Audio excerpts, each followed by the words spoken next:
მოგესალმებით, ეს კვირის თემაა, მე ნატო გოგელი ვარ. პოსტ-ალიანსის და გაზეთ გურია ნიუსის ერთობლივი პროექტის აერჩიე დემოკრატია ფარგლებში მიმდინარე კვირას გურის 4 მუნიციპალიტეტის სხვადასხვა სკოლის მოსწავლეები მათი მუნიციპალიტეტის პირველ პირებს შეხვდნენ. ოზურგეთის მუნიციპალიტეტის 15 სხვადასხვა სკოლის მოსწავლე ოზურგეთის მუნიციპალიტეტის გამგებელს მერაბ ჭანუყვაძეს და საკრებულოს თავმჯდომარეს დავით დარჩიას შეხვდა. მე გახლავართ ბოხაურის საჯარო სკოლის მოსწავლე ცირა გოგელია. მართალია სკოლას აქვს გარკვეული თანხა ანგარიშზე, მაგრამ არ აქვს იმისთვის თანხა, რომ სკოლას გაუკეთეს პანდუსი და რით შეგიძლიათ რომ დაგვეხმაროთ. ბატონო, ჩვენ არნაირი უფლება არ გვაქვს, რომ სკოლაში რაიმე რაღაც ისეთი მსგავსი ტიპის სამუშაოები ჩავატაროთ. ამიტომ ეს არის ხდება ცენტრალიზებულად განათლების სამინისტროს დაქვემდებარებაშია თავიდან ბოლომდე. აქედან გამომდინარე, ერთადერთი რაც შეგვიძლია გავაკეთოთ არის ის, რომ იცით ალბათ სკოლის მიმდებარე ტერიტორიაზე ძირითადად საარჩევნო უბნებიც არის. ამ შემთხვევაში თქვენთან როგორ არ მახსოვს ბოხაურში, რომელიც სკოლაში ხდება, ესა თუ ცალკე ადმინისტრაციაში სკოლაში ხდება, ხო? ყოველ შემთხვევაში შეგვიძლია ვაკურნების მოგვარება. სტარდება სხვადასხვაგვარი ღონისძიებები, თან შედის ყველაფერი ნარკოტიკებზე, თქვათ განათლებაზე, მაგრამ არ გვაქვს იმის კომფორტი, რომ ვისარგებლოთ Wi-Fi-ით და რამდენად შესაძლებელი იქნება რა დავაკმაყოფილოთ ეს მოთხოვნა, რათა უფრო სრულად გავაკეთოთ თქვათ პროექტი. სკოლის ტერიტორია ხალხმა დაიხარჯოს, ამიტომ შეგვიძლია რომ კიდევ ერთხელ ანუ სკოლას მე პირდაპირ ერთ რამეს ვიტყვი და არაერთხელ დამიყენებია სხვათა შორის ეს საკითხი, როდესაც შეიძლება ან საბოლოოდ მიეცეს თვითმმართველობას რომ დელეგირება წარმოვიდეს როგორც ბაღებზე მოდის ასევე მუნიციპალიტეტს და გაცილებით მარტივი გახდება ჩვენი ურთიერთობა. ეს არის სერიოზული ბარიერი, რომელიც ამ შემთხვევაში მე მესმის ძალიან კარგად თქვენი, მაგრამ მოვიცით ალბათ რომ ჩვენთვის უპირატესი არის კანონი, რომელსაც ჩარჩოებში ჩვენ უნდა მოვექცეთ. როგორც ოზურგეთის მუნიციპალიტეტის გამგებელი მერაბ ჭანუყვაძე აღნიშნავს, ის მზად არის ნებისმიერ დროს უპასუხოს ნებისმიერ კითხვას და მსგავს შეხვედრებში მიიღოს მონაწილეობა. 21 აპრილს ქალაქ ოზურგეთის საჯარო სკოლის მოსწავლეებს ქალაქის მერი ბეგლარსიორიძე და საკრებულოს თავმჯდომარე გელა კობალაძე შეხვდნენ, რაც ნიშნავს ადგილობრივი თვითმმართველობა. რა არის თვითმმართველი ერთეული? რამდენი სახის უფლებამოსილება გააჩნია მუნიციპალიტეტს, რამდენი შტოდ იყოფა ხელისუფლება? რამდენად მნიშვნელოვანია მოსახლეობის ჩართულობა ადგილობრივ დონეზე გადაწყვეტილებათა მიღების პროცესში. ამ და სხვა კითხვებზე სკოლის მოსწავლეებმა ამომწურავი პასუხები მიიღეს. Nina Bžavlja, номер 4 საჯარო სკოლის მოსწავლე, მე მაინტერესებს ცოტა ხნის წინ გამგებელმა ბატონმა მერაბ ჭანუყვაძემ დააწესა ფულადი ჯილდო იმ მოსწავლისათვის, ვინც მოხდება გრანტში. ფულადი ჯილდო შეადგენს 3000 ლარს. მე როგორც ქალაქის მოსწავლე, ქალაქის სკოლის მოსწავლე მაინტერესებს თუ შეიქნება ჩვენთვის აი რაიმე წახალისება. ქალაქელებისთვის, სოფლელებისთვის არის. ქალაქელებისთვის. ბიუჯეტში ქალაქის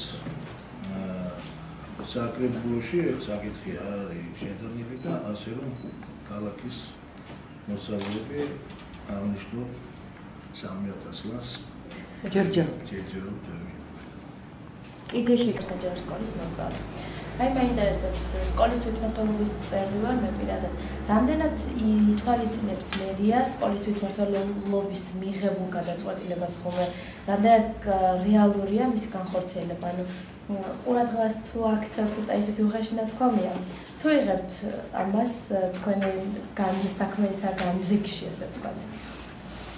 გადაწყვეტილება სულიერს როგორც ყველა განვითარებულ ქვეყანაშია, საერთოდ დეცენტრალიზებული ხელისუფლება მოდელს წარმოადგენს ნებისმიერ განვითარებული ქვეყანისთვის. ჩვენც როგორც ახალგაზრდები თვითმმართველობით, სკოლის თვითმმართველობით თუნდაც ვწავლობთ იმას, რომ ჩვენ უნდა ვმართოთ ჩვენი თავი და ანუ ჩვენ გვაქვს იმის ძალა შეგვიწევს, რომ ჩვენ ინდივიდუალური გადაწყვეტილებით რაღაც წვლილი შევიტანოთ. თუმცა მე ამას ვერ განვიცდი რეალურად, რასაც დემოკრატიულ ქვეყანაში გვგრძნობდე, მაგალითად ჩემი აზრით დღეს სკოლის თვითმმართველობა სრულიად უფუნქციოა. მეც ვიყავი თვითმმართველობის წევრი, თუმცა წელს გადავწყვიტე, რომ აღარ მიმეღო მონაწილეობა, რადგან რამდენი ინიციატივაც შევიტანე, აღმოჩნდა, რომ სკოლას ბიუჯეტი არ ჰქონდა. იმის მიუხედავად, რომ მოვიკითხე, რომ სკოლას მერიიდან დელეგირებულად მოყვება ბიუჯეტი და თანხა. თუმცა არ აღმოვაჩნდა ის კეტები, რომ სკოლისთვის არა ვაზრობ. შეიძლება გამოითხოვოს ყველამ დამატებითი თანხა თავის გუნდში. არა, გისმენთ. და მაინტერესებს რამდენად მნიშვნელოვანია თქვენთვის საერთოდ თვითმმართველობა სკოლებში და რამდენად შეიძლება განხორციელდეს რამე სხვა რაღაც, რომ ბავშვები აქტიურად იყვნენ ჩართული სასკოლო ცხოვრებაში და არა მარტო სასკოლო, არამედ დამატებით სასკოლო. ამ ფუნქციის არა მარტო დაგავებული ამ ფუნქციის შესრულებით სკოლა ექვემდებარება ფინანსთა სამინისტროს. თუმცა მე რესურს ცენტრის უფროსთან და სკოლის დირექტორებთან შეხვედრაზე არაერთხელ აღნიშნავს, რომ ამით ჩვენ არ ვთვლით, რომ სადღაც ჭირში უნდა ვიდგეთ და იქედან ვუყუროთ და არანაირ ხელი არ გაუწოდოთ სკოლებს დახმარებისათვის. მაგრამ როგორც ასეთი წესი, სკოლები ექვემდებარება ფინანსთა სამინისტროს, არის სული 100% ვერაფერი ფინანსთა სამინისტროს, როგორც დაფინანსება, ასევე სხვა დანარჩენი ნებისმიერი საკითხი, მაგრამ მიუხედავად ამისა, ჩვენ დასატრაბახებელი ნამდვილად არ არის, მაგრამ შეძლების დაგვარად მნიშვნელოვანი დახმარებები გავუწიეთ ქალაქის სკოლებს არაერთხელ. აი ძირითადად მოგონი ექსკურსიაზე რო გადიან რაღაც. არა, გეტყვით, მე მაგალითად შევხვდი ახალარჩეული მერი ვიყავი, მაშინ ხუთივე არა 7-ვე სკოლას ქალაქის ტერიტორიაზე არსებობს და სასწავლო წლის დაწყების წინა პერიოდში დავინტერესდი რა პრობლემები ქონდა ამ თუ იმ სკოლას და ამ პრობლემებიდან გადავწყვიტე რომ თუნდაც ერთი ყველაზე მნიშვნელოვანი პრობლემა რომელსაც ისინი თვლიდნენ და ჩვენ გვექნებოდა ამის საშუალება რა თქმა უნდა რომ დავხმარებოდით და 7-ვე სკოლას გავუწიეთ დახმარება ფინანსური გავაკეთეთ ასევე ბარიერები რომელიც ძალიან მნიშვნელოვანი პრობლემა იყო ყველა სკოლის წინ და ყველა სკოლას ჰქონდა აღნიშნული პრობლემა ანუ სიჩქარის შემზღუდვა ბარიერები გავაკეთეთ საჩუქრები გადავეცით კომპიუტერი გადავეცით წმინდა ნინოს სამრევლო სკოლას და გარდა ამისა რა ვიცი ექსკურსიებს ვფინანსებთ ვეხმარებით და რითაც კი შეგვიძლია ვერდი თუდგევართ განხაზი 22 აპრილს ჩოხატაურის მუნიციპალიტეტის სხვადასხვა სკოლის მოსწავლეები ჩოხატაურის მუნიციპალიტეტის საკრებულოს ესტუმრენ. პროექტის ფარგლებში ბავშვები მუნიციპალიტეტის პირველ პირებს, საკრებულოს კომისიის თავმჯდომარეებს და ფრაქციის ხელმძღვანელებს შეხვდნენ. მნიშვნელოვანი იმიტომ არის, რომ ყველა დემოკრატიული ქვეყანაში უნდა იყოს თვითმმართველობა და ანუ დემოკრატიული იქნება ქვეყანა, თვითმმართველობაც იქნება და ძალიან კარგი იქნება ეს ჩვენი ქვეყნისათვის და საერთოდ ჩვენი საზოგადოებისათვის თვითმმართველობა, ზოგადად კი ახალგაზრდებისათვის თვითმმართველობა ძალიან კარგი და აღსანიშნავია, იმიტომ რომ უნდა ჩავანაცვლოთ იმ ახალგაზრდებოდა და იმ ახალმთავრობის ძველი უხეშად ნათქვამი არისო და უკვე მოპერებული ჩვენი მთავრობა უნდა ჩავანაცვლოთ, უნდა შევიდავთ ახალი იდეები უფრო და უკვე რაღაცა უნდა გავაკეთოთ ჩვენი ქვეყნის ახალი და კარგი რაც იქნება. ჩემთვის ძალიან მნიშვნელოვანია ამ პროგრამის არსი, რადგან მე მჯერა რომ ამ პროექტის საშუალებით მე შევითვისებ ძალიან ბევრ თვისებას, რომელიც გამომადგება მომავალში ჩემს ცხოვრების წარმართვაში მე მჯერა განვივითარებ იმ ნარჩევებს რაც მაქვს და რაც შეეხება მეორე შეკითხვას მე ვიცნობ საკრებულოს მუნიციპალიტეტის ახალგაზრდულ პროექტებს და აქტიურად მასში ჩართული. ჩოხატაურის მუნიციპალიტეტის საკრებულოს თავმჯდომარე ზაალ მამალაძის თქმის ასეთი სახის შეხვედრები მომავალი თაობის ჩართულობა ძალიან მნიშვნელოვანია და ჩოხატაურის მუნიციპალიტეტის საკრებულო მზადაა მსგავს შეხვედრებს ხშირად უმასპინძლოს. ამავე პროექტის ფარგლებში 23 აპრილს გაიმართა შეხვედრა ლანჩხუთის მუნიციპალიტეტში. სკოლის მოსწავლეები ლანჩხუთის მუნიციპალიტეტის საკრებულოს თავმჯდომარის გოგი ხელაძის კაბინეტში მუნიციპალიტეტის პირველ პირებს შეხვდნენ და მათთვის საინტერესო კითხვებზე პასუხები მოისმინეს. ამ შეხვედრის შემდეგ ისინი საკრებულოს რიგარეშეს ხდომასაც დაესწრნენ, სადაც სოფლის პროგრამის ფარგლებში დასაფინანსებელი პროექტების განხილვა მიმდინარეობდა.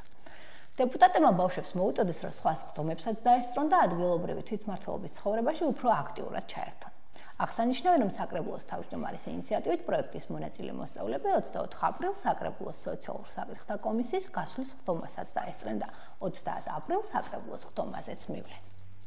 პროექტის მნიშვნელობაზე ბავშვებაც ისაუბრეს და აღნიშნეს, რომ ასეთი ჩართულობა ტრენინგები მათთვის აუცილებელია, რადგან თვითმმართველობის არსის შესახებ უფრო მეტს იგებენ და ასეთი შეხვედრები პროფესიის არჩევაშიც ეხმარებათ. იყო ძალიან საინტერესო შეხვედრა, მომისმინე ბევრი საინტერესო საკითხი, რაღაც კითხვებს დაგუბრა და შეგვიძლია და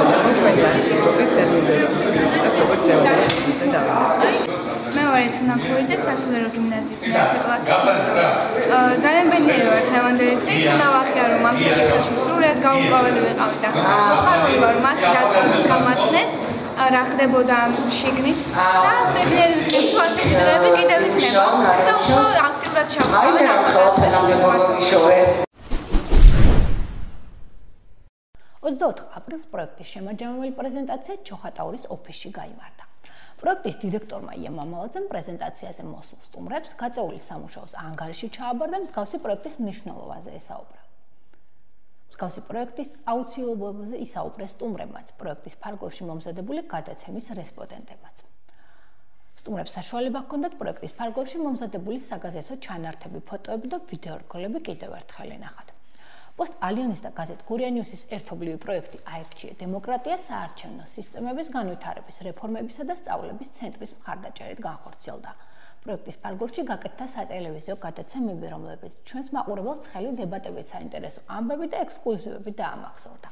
ამ პროექტის ფარგლებში მომზადდა რუბრიკა პოლიტმეხსიერება, რომელშიც ბოლო 20 წლის განმავლობაში გამართული არჩევნები მიმოვიხილეთ. პროექტის დასასრულს დღევანდელ გადაცემაში ამ რუბრიკის ბოლო ნაწილს გთავაზობთ. ერთად გადავავლოთ თვალი ბოლო 5 წლის არჩევნების ცხელ ქრონიკას.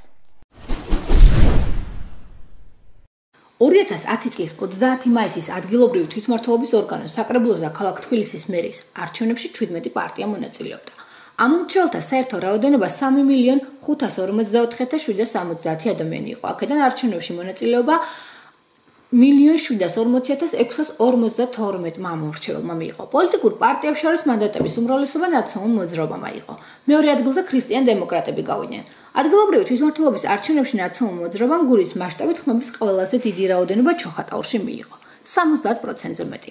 ოზურგეთში მმართველ ძალას 2010 წელს 71%-ზე მეტი ადამიანი ენდო, ლანჩხუთში კი 56%.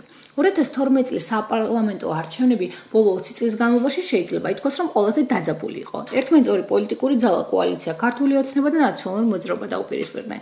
წინასაარჩევნო პროცესი დაძაბულად მიმდინარეობდა, შანტაჟი, მუქარაჟ დაპატიმრებები, იმდროინდელ ოპოზიციას ბევრი სირთულის გადალახვა მოხდა. ბიძინა ივანიშვილის მიერ გაერთიანებულმა 6-მა პოლიტიკურმა ძალამ მოახერხა და საპროტესტო აქციებზე 100,000-ობით ადამიანი გამოიყვანა.